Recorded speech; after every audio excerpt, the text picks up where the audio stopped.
누가복음 17장 11절에서 19절 한 절씩 교독하겠습니다.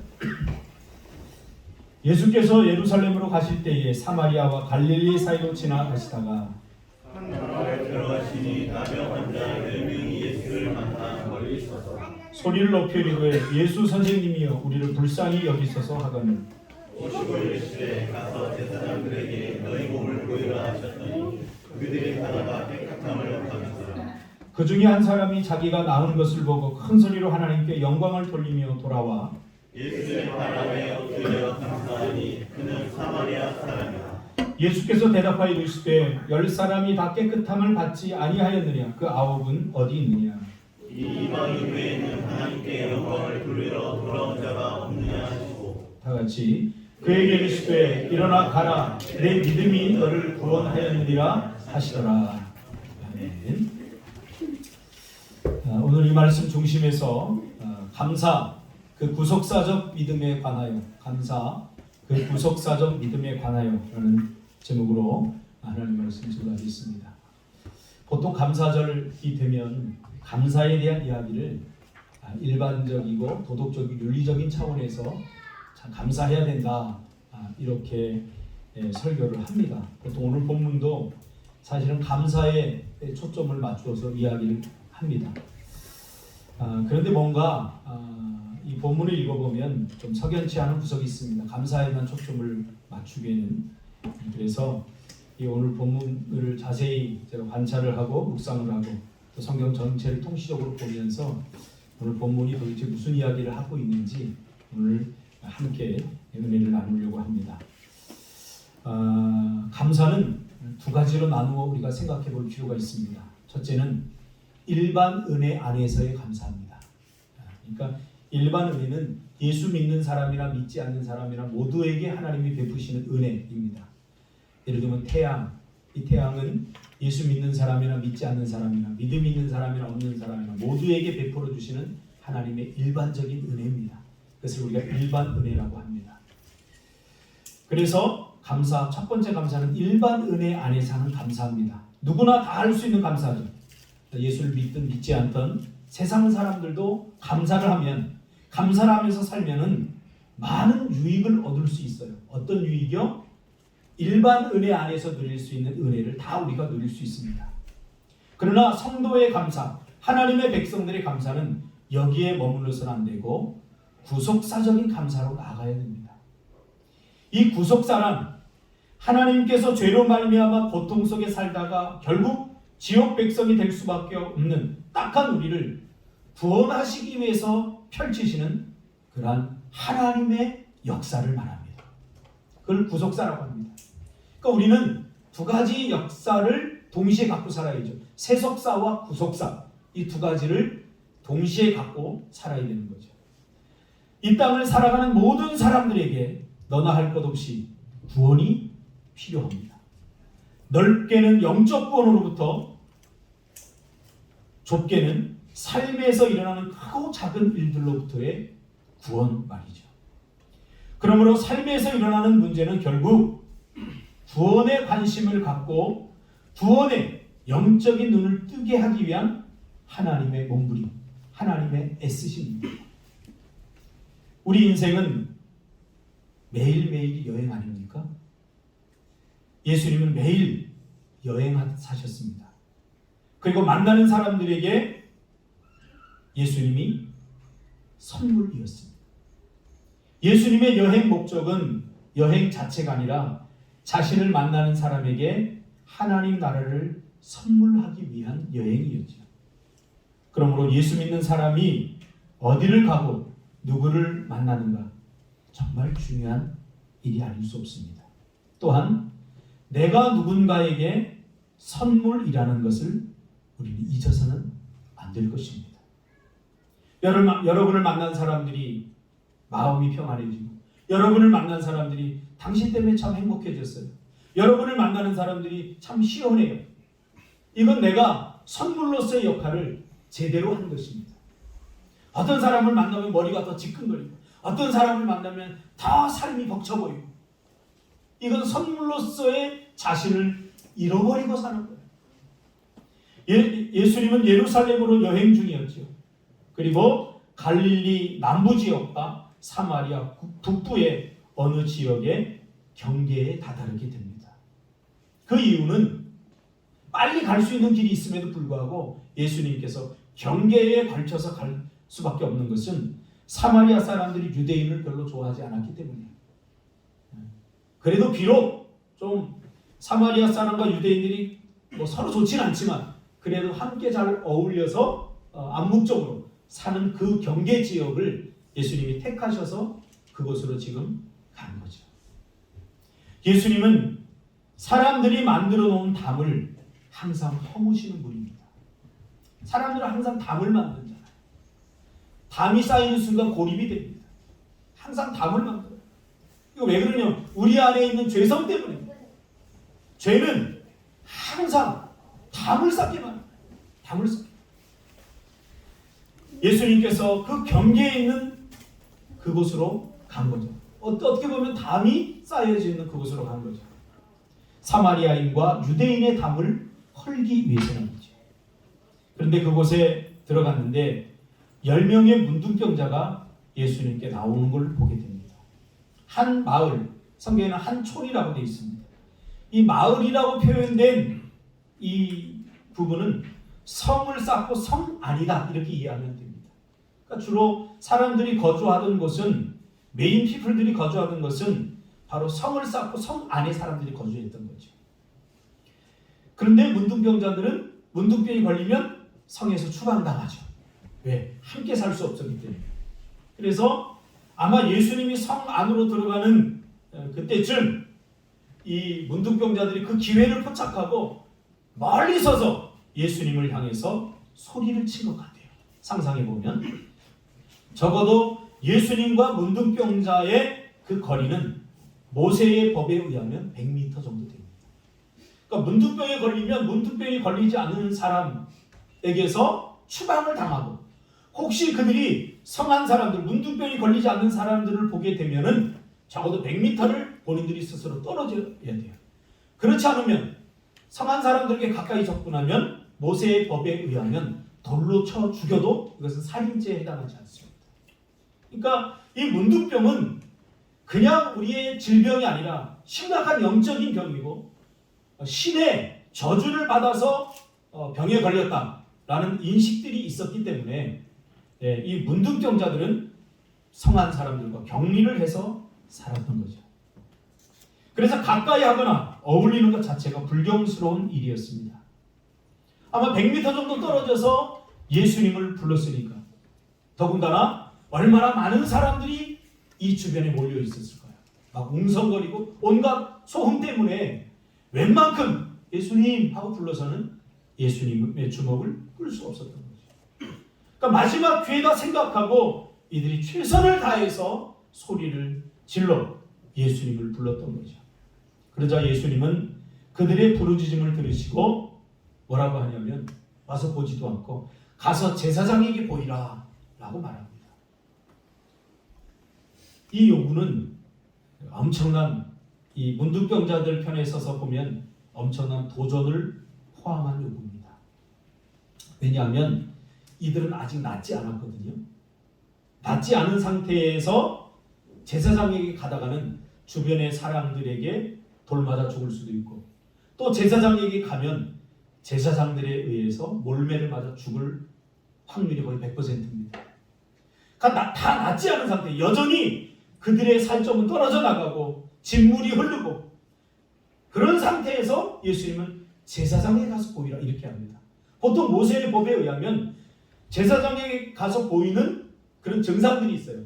딱지가 붙거나 딱지가 떨어지고 진물이 나지 않고 뭐 이런 어떤 증상들이 있어요. 자기의 눈에 보기에 그래도 이 정도면 괜찮지 않은가, 이 정도가 됐을 때 제사장에 가서 보이는 거예요.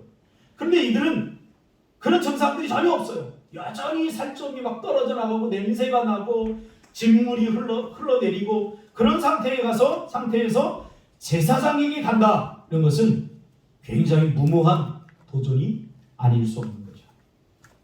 그러나 믿음이 굳이 없어도 삶이 절박하면 누구나 갈 수 있어요.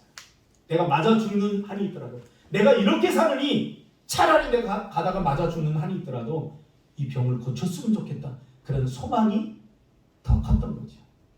내 삶이 절박하면 누구나 우리 안에 있는 이 종교성들이 발동을 해서 내 문제 해결해주면, 내 병을 고쳐주면 그 신이 참신이다 라고 하면서 자신의 인생을 걸 수 있죠. 그러니까 여기까지는 10명의 문둥병자 누가 믿음 있는 사람이니까 드러나지 않죠. 왜?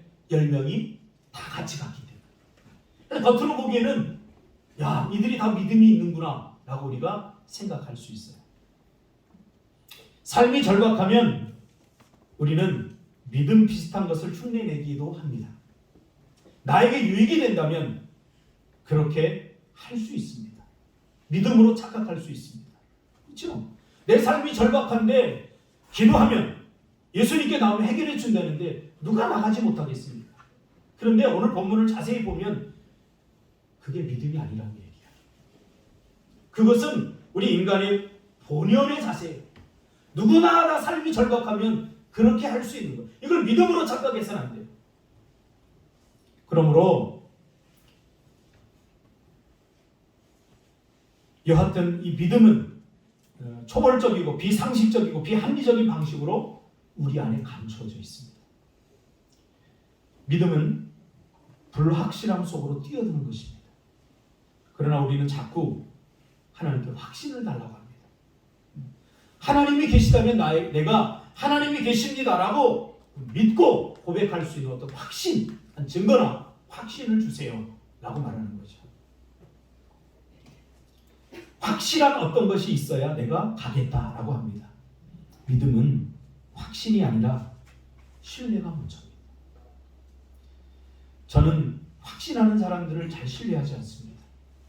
수요일 날도 제가 설교했지만 믿음은 확신이 먼저가 아니라, 확신이 필요하긴 하지만 열매가 먼저이기 때문에 그래요.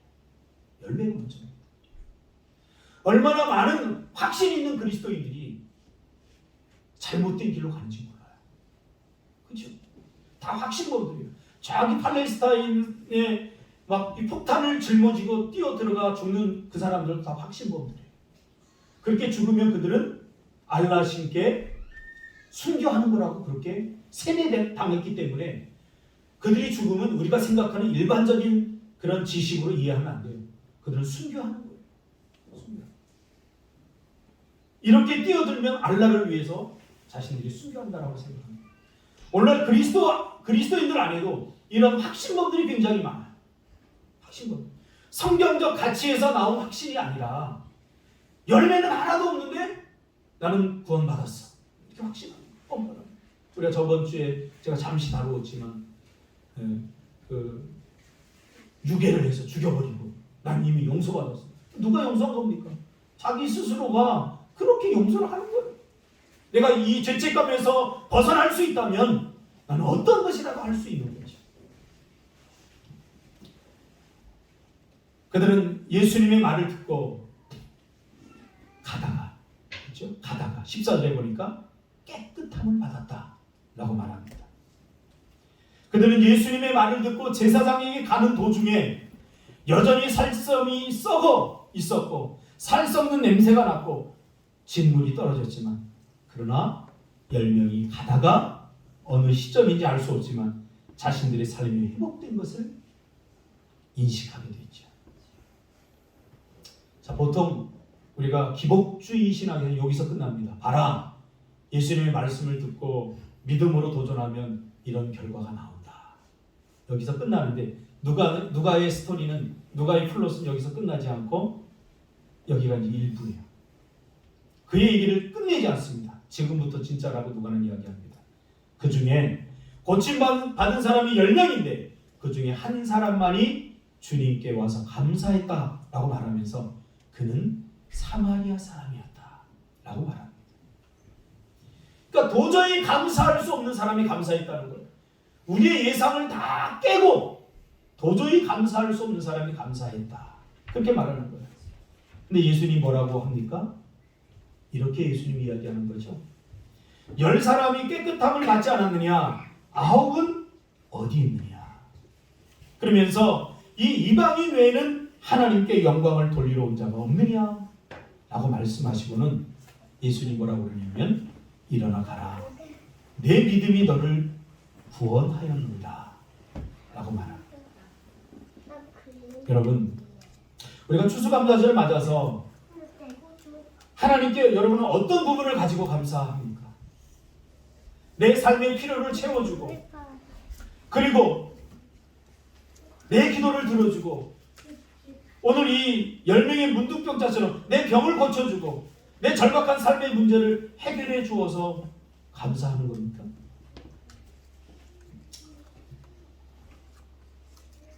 자, 이 부분을 가지고 많은 시간을 할애해서 우리가 설명해야겠지만 제가 이 본문을 계속 묵상하고 지켜보면서 요약해서 말씀드리면 이런 내용의 말씀입니다. 일어나 가라, 내 믿음이 너를 구원하였느니라. 이 말씀은 내가 하는 감사는 하나님께 영광이 된다는 사실입니다. 좀 논리가 전부되었지만 이것을 다 일일이 다룰 수 없습니다. 그래서 제가 묵상을 해보니까 내가 하는 감사는 하나님께 영광이 된다는 사실입니다. 우리가 어떻게 하나님께 영광을 돌릴 수 있습니까? 많은 사람들이 하나님께 어떻게 영광을 돌릴 수 있어요? 라고 하면서 많은 방법들을 찾아냅니다. 그러나 성경이 우리에게 아주 정확히 주는 하나님께 영광을 돌리는 첫 번째 방법은 뭐냐면 감사입니다. 감사로 하나님께 영광 돌리는 겁니다. 그런데 이 감사는 우리가 하나님께 감사하면 하나님은 영광을 받으시는 겁니다. 그리고 이 영광은 다시 우리에게 메아리로 돼서 돌아오는데 어떤 메아리로 돌아오느냐 하면 기쁨과 평화로 돌아옵니다. 그것이 예수님 탄생 비화에 예수님의 탄생을 누가는 어떻게 고백하고 있냐면 예수님의 탄생을 하늘에는 영광이요 땅에는 기뻐하심을 입은 사람들 중에 평화로다 이렇게 고백합니다. 이건 제3자의 입장에서 예수님의 감사를 대신 읊어준 이야기입니다. 그러니까 내가 하나님께 감사하면 그것이 하나님께 영광이 되는 거예요. 하나님께 영광을 돌리는 최우선의 영광은 감사하는 거예요. 그러면 내가 감사하면 하나님은 그래 하고 본인만 영광을 받는 게 아니라 다시 메아리로 우리에게 돌려주는데 어떻게 해요? 나에게 기쁨과 평화로 깨어졌던 평화를 회복해 주므로 나에게 다시 축복의 메아리를 돌려주는 거예요. 도대체 우리의 어떤 행위가 하나님께 영광이 될 수 있습니까? 감사입니다. 그리고 우리가 감사하면 하나님은 그 감사를 자신이 받을 영광으로 바꾸고 다시 우리에게 큰 기쁨과 평화로 되돌려준다는 거예요. 이것이 바로 구원의 서사입니다. 이런 기적과 같은 일이 누구에게나 일어날 수 있지만 결국 하나님께 감사하는 자만이 진정한 구속사적 구원을 누릴 수 있는 사람임을 오늘 본문에서 알게 해주는 거죠. 사실 이 병고침의 진정한 목적은 병고침에 있지 않습니다.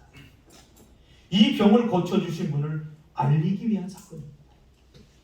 여러분이 하나님께서 여러분에게 베푸신 그 기도 응답들 대부분의 은혜들은 그 은혜 자체에 의미가 있지 않습니다.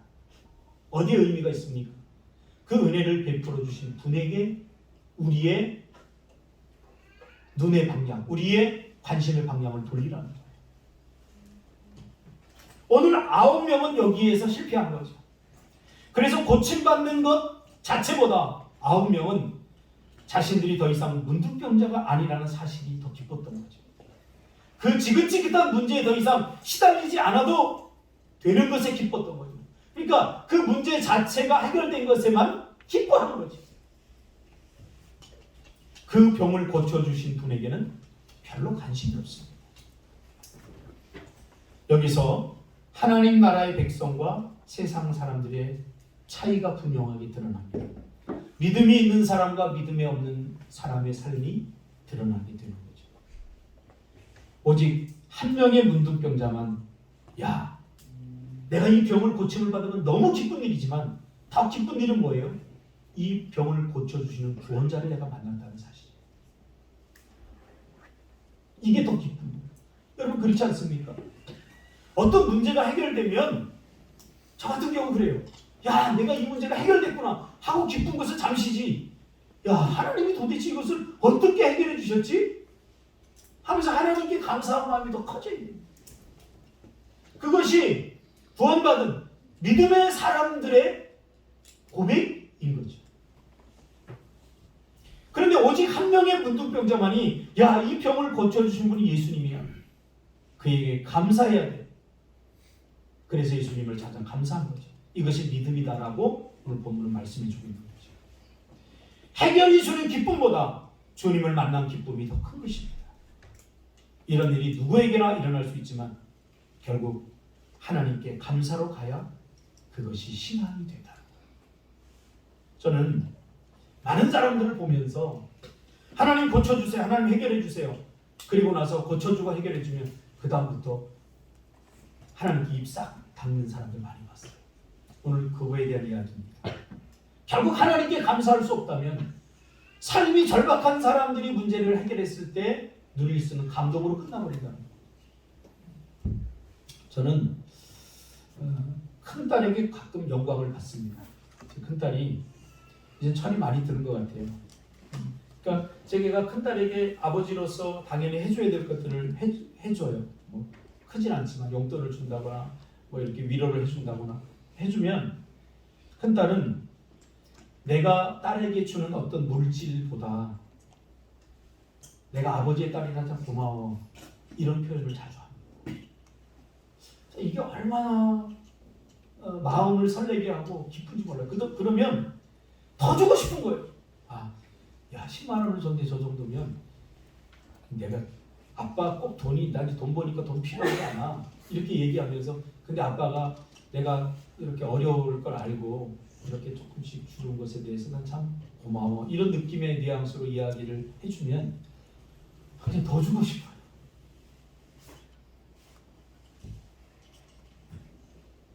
아버지를 돈주머니로 알지 않고 아버지를 아버지로 알아주는 기쁨, 이것이 바로 영광 돌리는 거예요. 믿음이 없는 사람들은 예수를 믿을 때에 얻어지는 유익만을 믿습니다. 이것이 소위 기복신앙이라고 부릅니다. 예수를 믿는 것이 아니라 예수를 믿으면 복받는다는 말을 믿는 것이지요. 그러니까 복이 나에게 되지 않는 것 같은 상황이 오면 예수님을 향해서 비난하는 거예요. 어련히 주시지 않을까. 주시지 않는다면 거기에 다 이유가 있는 거예요.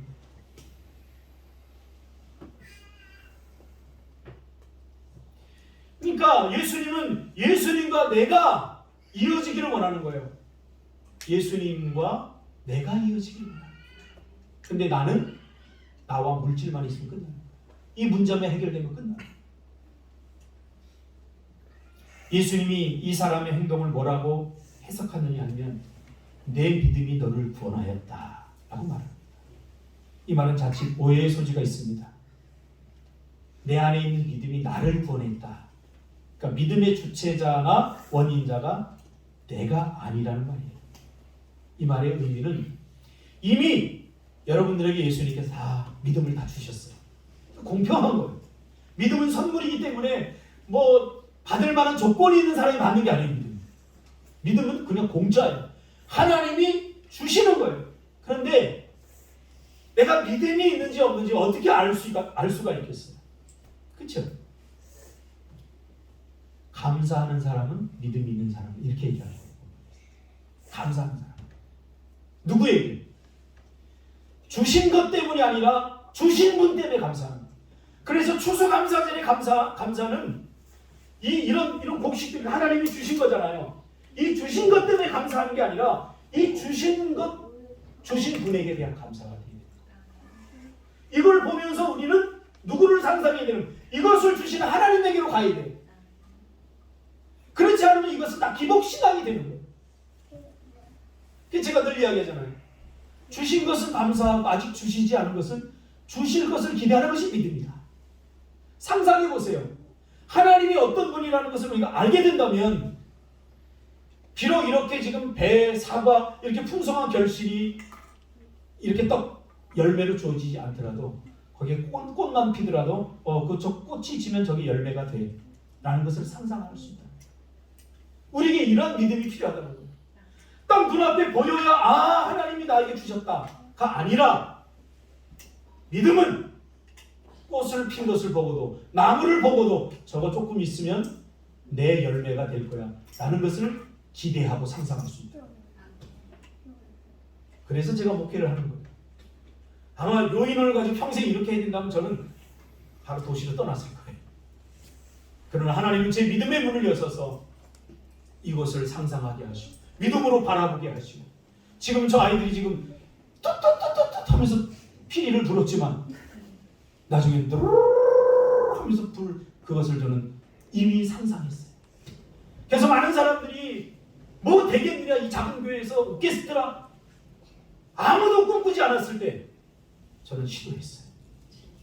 시도하고 기도하고 시도했더니 하나님 사람을 보내주고 CTS 지휘자를 만나게 하시고, 그래서 그 지휘자도 인원이 너무 적은데요. 그래서 제가 모으겠습니다. 저도 하겠습니다. 하니까 와, 목사님 대단하시는 거예요. 할게요, 저도. 그래서 시작돼요. 그러니까 믿음이 없으면, 믿음은 뭐예요? 상상력이에요. 믿음은 바라는 것들의 실상이요. 보이지 않으면 절망하게 돼 있어요. 그냥 도전하는 거예요. 도전. 그러므로 감사함으로 믿음이 표현되고 드러나는 거예요. 감사함. 주님께 감사하는 것은 단순한 감사가 아니라 그러므로 믿음의 표현입니다. 어제도 애들을 2-3명 데리고 뱃속에까지 데리고 나무를 삶고 미역국을 끓이고 콜록거리며 성가 연습을 하고, 이런 걸 보면서 어떤 사람들은 왜 꼭 그렇게까지 해야 되냐? 라고 말할 수 있는 사람이 있을지 모르겠지만 저는 그것이 감사와 감동으로 다가왔어요. 시간이 되고 여건이 되고 관광하면 누가 못하겠습니까? 그러나 하나님의 은혜를 담고 있는 사람은 그럼에도 불구하고 하게 되어 있습니다. 제가 청소년 부흥회할 때, 부흥회하러 다닐 때 열이 40도가 오르고 편도서, 제가 편도가 부어오르고 도저히 말씀을 전할 수 있는 여건이 안 됐어요. 한 1000명이 김포의 하늘산 기도원이라는 곳에 모여서 청소년들이 집회를 해달라고 요청을 했는데 3박 4일을 해야 되는데 첫째 날부터 이 부어서 도저히 못하겠더라고요. 그래서 제가 원래 대타로 잘 갔는데 전화를 했어요. 노예에다가, 연합 노예 집회로. 내가 도저히 이런 상태이기 때문에 도저히 집회 못하겠습니다. 그랬더니 이분이 이 총무 맡은 이 목사님이 저한테 막 저기 전도사 때문에 막 화를 내면서 그 약속을 안 지키. 아니, 공감력이 많이 떨어져 이분이. 제가 지금 주께서 말도 안 나온다는데 무조건 와야 된다는 거예요. 그래서 아니, 내가 지금 이런 상태입니다. 찬양도 못 불러. 그러니까 자기는 모르겠다. 자기가 책임져야 되니까 일단 와서 말씀을 전하지 못하다가 일단 오라는 거예요. 그래서 그 김포에 인천에 새날기도 그 버스를 타고 몇 번 갈아타고 갔어요. 가서 줄을 섰어요. 밥 먹으려고. 그때 이제 밥을 먹어야 하니까 줄을 딱 섰는데 어떤 아주머니, 집사님이 나보고 학생 줄 똑바로 서 그러는 거예요. 저보고. 그때도 키가 요만하니까 뭐 애들이 막 다 크니까 내가 학생인 줄 알고 학생 줄 똑바로 서! 그러더라고요. 근데 그 말이 오기가 오르는 거예요. 무슨 오기가 오르냐? 그 사람이 나를 올라오네? 내가 오늘 강도 세니까 올라가야 되겠네? 그래서 밥을 포기하고 그냥 포기하고 가서 기도했어요. 숙소에 가가지고 무릎 꿇고 기도하는, 하나님, 내가 다른 건 다 모르겠습니다. 그냥 저 단위에 오르게 해주십시오. 그리고 그 단에 올라갔어요. 근데 그 단에 올라가서 딱 쓰니까 이 감사와 감동이 막 밀려. 왜냐하면 조금 전까지만 해도 내가 정말로 못 올라갈 것 같았거든요. 근데 거기에 딱 쓰니까 또 목사님 여기 쓰면요, 내일 그냥 방금 설교하고 죽더라도 일단 해요, 설교는. 그래서 그날 설교도 제대로 원고도 준비 못하고 그냥 어머니한테만 기도해달라고 하고 그 자리에 딱 섰는데 뭔가 불이 막 임하는 거예요. 한 3시간을 내가 설교했어요. 어떻게 목이 나온지도 몰라요. 난 그때 이거 성령께서 감동하시는구나. 그때에 내 인생에 가장 부흥을 일으켰던 몇 안 되는 그 장면 중에 한 장면을 꼽혀요. 새날 기도를 했습니다. 아이들이 막 찬양을 하는데 미친 듯이 찬양하면서 떠나가지 않아요. 찬양이 좀 끝났으면 좋겠는데 내 속에서 찬양이 안 나오는데 이 아이들이 찬양의 열기가 나를 막 후끈 달아오르게 해서 벙벙 뛰면서 그렇게 찬양을 한 3시간을 했어요. 끝나고 제가 숙소에 가서 누웠는데 피를 토했어요. 그 담당 목사님 오시면서 에이 전도사님 뻥치고 있네. 안 아픈 거죠? 이렇게 얘기를 할 정도로 대단한 집회였어요. 여러분 감사합니다 한마디가 모든 걸 다 변화시켰어요. 감사합니다 한마디. 저는 이 본문을 늘 읽으면서 왜 9명은 감사가 없었는가? 왜 1명만 감사했는가? 늘 궁금증을 갖고 있었어요. 그 궁금증이 다 해결되는 거예요. 믿음이 있는 사람만 도달할 수 있는 세상이 있어요. 믿음이 있는 사람만 고백할 수 있는 고백이 있어요. 믿음이 있는 사람만 들을 수 있는 음성이 있어요. 여러분 안에 하나님의 믿음이 있다면 오늘 9이 아니라 한 사람처럼 감사하면서 살게 될 것입니다. 믿음의 사람에게만 눈에 띄는 분, 그분이 바로 예수님입니다. 똑같은 것을 경험해도 믿음이 없는 사람은 와, 우연히 이런 일이 일어났네? 어떻게 하다 보니 이런 일이 나에게 일어났네? 그것으로 끝, 역사에서 사라집니다. 그러나 믿음이 있는 사람은 그 원인을 제거해 주신 분에게 가서 감사를 하는 거죠. 행운이 아니라 주님의 은혜야. 고맙습니다. 감사합니다. 라고 고백할 수 있는 거죠. 결국 감사는 하나님의 백성이 하나님께 영광을 돌리는 행위가 되고, 왜 영광을 돌리는 게 중요한가? 우리의 감사가 하나님께 영광이 되면 그 영광은 다시 우리에게 메아리가 돼, 축복의 메아리가 돼서 돌아오는 방식으로 역사하기 때문에 그래요. 우리에게 큰 기쁨과 평화, 잃어버렸던 샬롬이 회복이 된다는 거예요. 그러므로 감사는 현재 살고 있는 삶에서 살고 싶은 삶으로 내 삶을 변화시켜줍니다.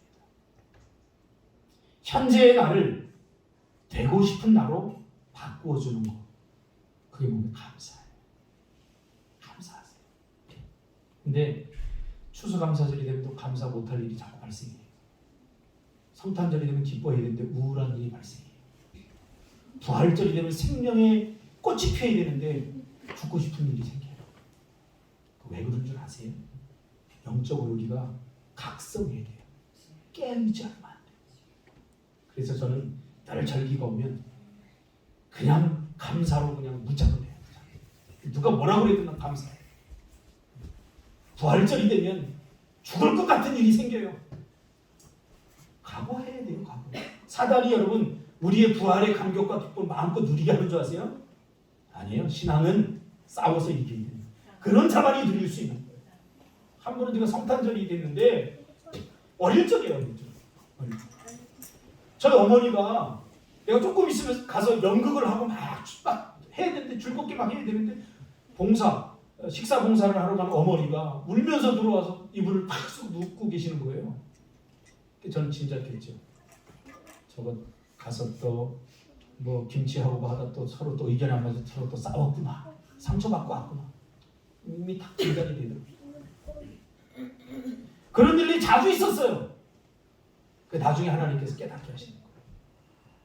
무슨 일이 있을 때마다 여러분 각오하시는 거예요. 그래서 기도하라는 거예요. 기도하지 않으면 저 사람 때문이야, 이 사람 때문이야, 이런 환경 때문이야, 그러면서 탓하고 변명하다 정작 감사는 저 멀리 달아납니다. 부활의 기쁨은 사라져버립니다. 탄생의 신비로운 은혜는 맛보지 못하고 끝나는 거예요. 여러분 감사합시다. 이 시간 하나님과 저하고 약속합시다. 무조건 따라해보세요. 무조건 감사하죠. 감사를 막 떨어뜨리세요. 감사를 흘리고 다니세요. 감사를 흘리고 다니세요. 그러면 되고 싶었던 내가 됩니다. 내가 원했던 인생으로 하나님께서 인도해 주십니다. 기도하겠습니다.